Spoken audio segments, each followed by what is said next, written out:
Playmates has decided to re-release, again, classic Teenage Mutant Ninja Turtle toys. The regular turtles were everywhere last year, and I even managed to find the movie star turtles. It's a shame they're not as rubbery and all have Leonardo's body for some reason. It also would have been nice if they came with their proper accessories, but oh well, these are fine. I kinda regret not grabbing Super Shredder and Splinter. God, he just looks like a bootleg. I mean, look at him. This year, we've got even more original turtle figures, such as the Storage Shell Turtles, Krang, Leatherhead, Shredder, supposedly a foot soldier, but I haven't seen one, the giant turtles that I really wish I wanted, but just look at them. I'd probably just get Raphael if I actually buy any of them. Who else is there? Rocksteady, Bebop. Oh my god, what did they do to you? Like, look at them! How did this get through? My original Bebop is currently in storage, so I can't directly compare them, but just look at these pictures of the original and you tell me which looks better. Oh, you're absolutely getting repainted. There is no question about that. This is awful. The last on the list here is Splinter, and thankfully, he's not the atrocity that Bebop is. They painted his eye, though, so it's not solid white anymore. It's not bad. I'm just, not really used to that on this toy. The box is nice though, with all of the Mirage-inspired Playmates artwork. You can see all of these little lines of fur on them that's even sculpted on the figure itself, but isn't really brought out any. If you flip it over to the back, it shows the cartoon origin of the turtles in, again, a Mirage-inspired Playmates artwork, complete with comic book panels. I always love this artwork. Sometimes it looks really detailed, and other times it looks like they had till lunch to get it done. It's good stuff all around though, no shade. We see all of the available toys for the good guys and bad guys. See, they keep insisting that Foot Soldier is available, but like I said, he's the only one I haven't seen. Which, I could use another Foot Soldier since this one's leg is broken. Don't worry though, it's not an original. It's a reissue from before. The last thing of note on the back is the clip and collect bio for Splinter that contains all of the vital RATISTICS for the good guy leader. Alright, well let's open them up without destroying all of the wonderful artwork. Just get a knife and cut along the sides like so. Sometimes it can be a little tricky to get it just right, so don't fret it too much. Now, if you're not like me and don't care about destroying the box, then just tear the edge right here. I know not everyone cares about the packaging, so it's up to you what to do with it.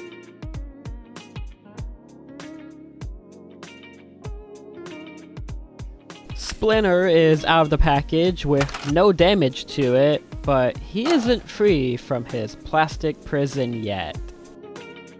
And here he is in his plastic prison, but to remove him from it, we can start by untwisting these things that are the bane of my existence. Once Splinter is no longer a trapped rat, we untwist one more of these abominations to free his weapons rack.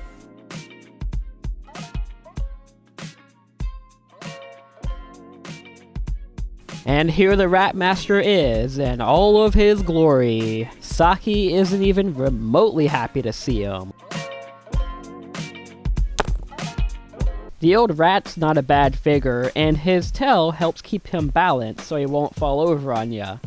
Thanks to his tail, Splinter has 8 points of articulation, where the turtles only have 7. Sorry they removed your tails, guys.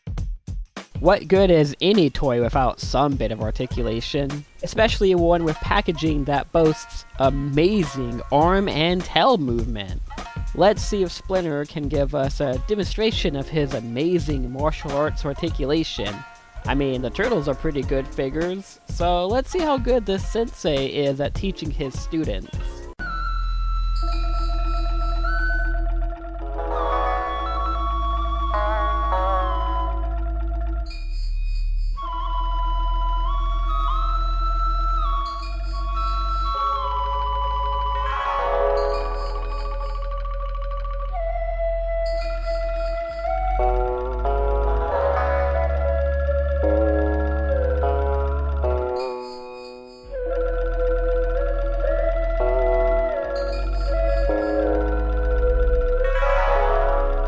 He can turn his head all the way around.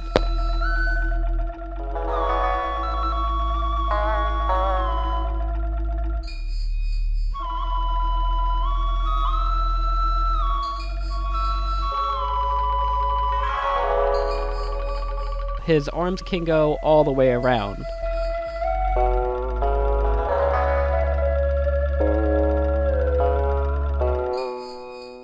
His forearm can also go in a full rotation.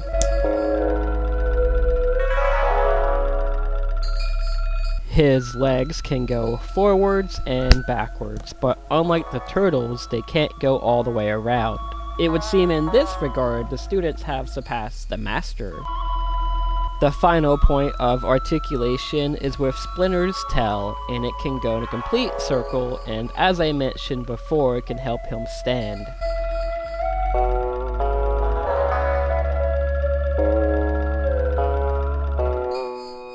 That does it for this martial arts lesson.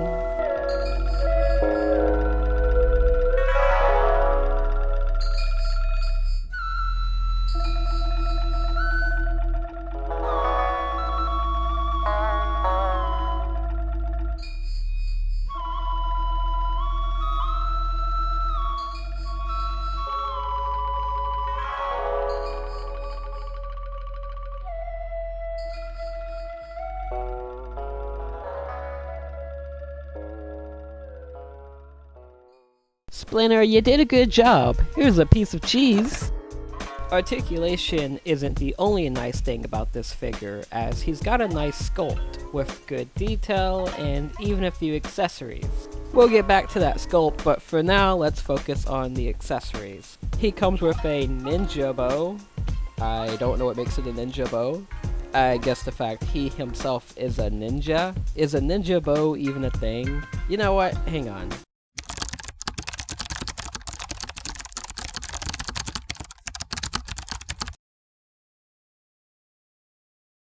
No, it's not. Like, yeah, they used bows, and to be fair to Playmates, the overall shape and design of this bow isn't too far off from what they used. I can certainly tell you they weren't using this bow though, because it is awful. It's just a solid piece of plastic.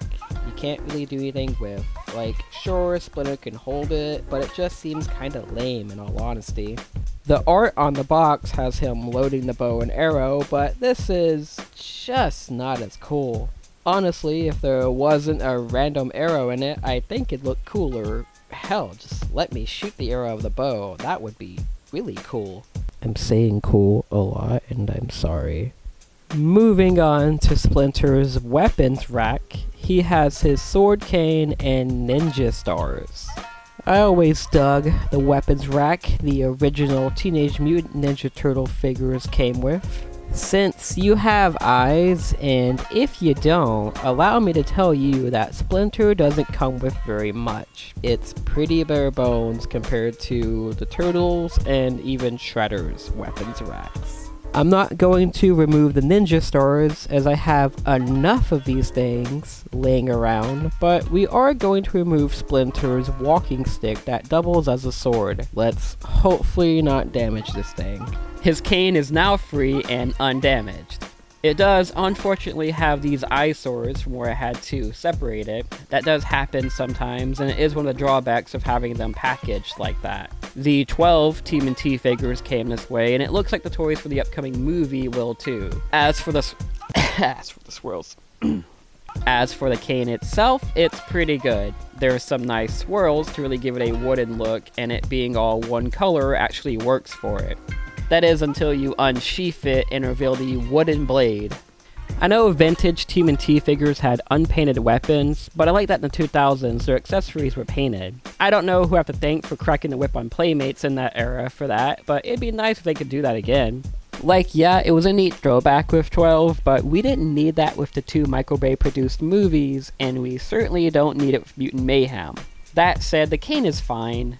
It goes in nice and easy, and there's no worry of the bottom falling out. There's really no good way to get Splinter to hold it. You can have him holding the handle, but then it just looks like a gun. He can go all Cranky Kong and whack his sons upside the head with it, going on about how his life was better when he was just a pet rat. Oh no, wrong continuity. He can hold it this way. Close enough. There's no way to get him to use his cane as a sword, and even Playmates knows it's awkward. They got him posed with the bow. Well, what if you just ignore it being a walking stick and pose it as the weapon, I hear you ask? It's still not great. This way, it looks even more like a gun, but now it suffers from the same problem as the bow, but instead of a random unpainted static arrow, it's a random unpainted static laser. Having him hold it this way is a little better, but it looks like he's about to mug me for some cheese. Enough about the accessories. Let's talk about Splinter himself. Like a lot of the earlier Turtles line, Splinter is based off his Mirage appearance, but with his cartoon colors. I don't know what happened to Shredder, but this video isn't about you, Saki. Get out of here! He's got a big dopey face with a buck tooth and teeny tiny ears. Don't defend his hick tooth, it looks silly. Same goes for his ears. They're just a little small, and that's kinda what makes his head look so big and goofy.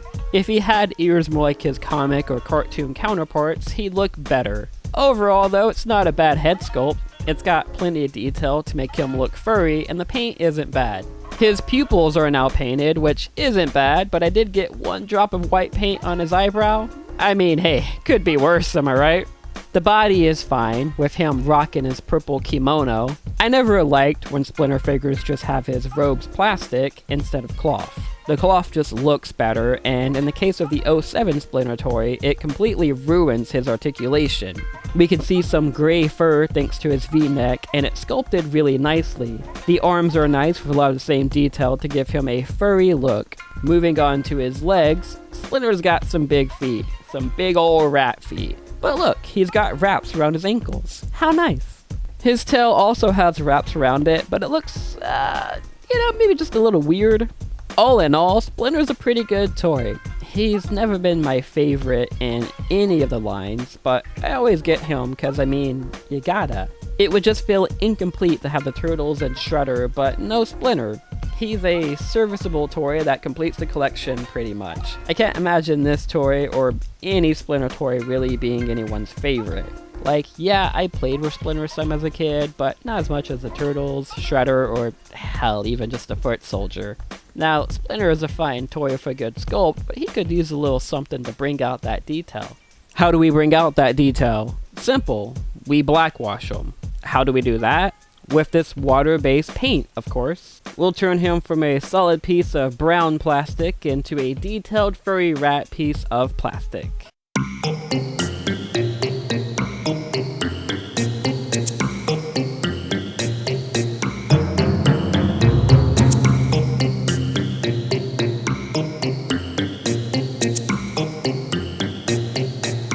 So the way this works is we give Splinter a coat or 2 or 3, it really depends on how well the plastic holds this black water-based paint. His back only needed about 2 coats, where his legs and tail needed a couple more before it finally properly held. His head got a few details to go along with the black wash. His nose got some extra lines of gray to bring out the old man in him, and the inside of his ears received a fleshy color. We could call it done here, but let's give some attention to those big old rat feet. Let's start with the wraps around his ankles. They're solid gray just like his rat tail. Yeah, that's just his tail. There's nothing actually wrapped around it. I am so stupid. With some water-based paint that isn't black, we can turn these dull gray bandages into dirty, well-worn bandages. Once that's done, we can make his toenails stand out by making them a color that isn't just brown.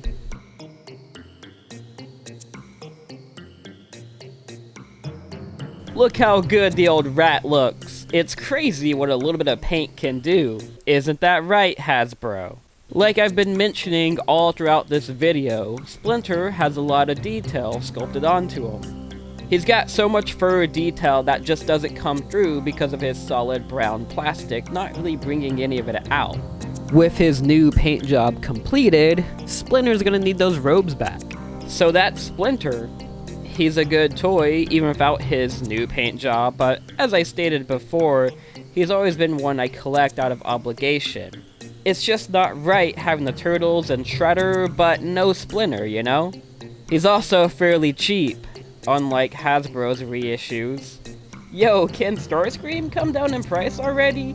He's been taking up my Walmart's shelf for like months at this point. No, we're not here to complain about Transformers. Maybe next time. Speaking of a next time, I think we could go further with Splinter's repaint. Let's detail the weapons and maybe give his robes a dirty, well-worn look. If that's something you'd be interested in, then subscribe to see more. If you'd hate to see content like that, then subscribe so you never miss a chance to hate me and my content.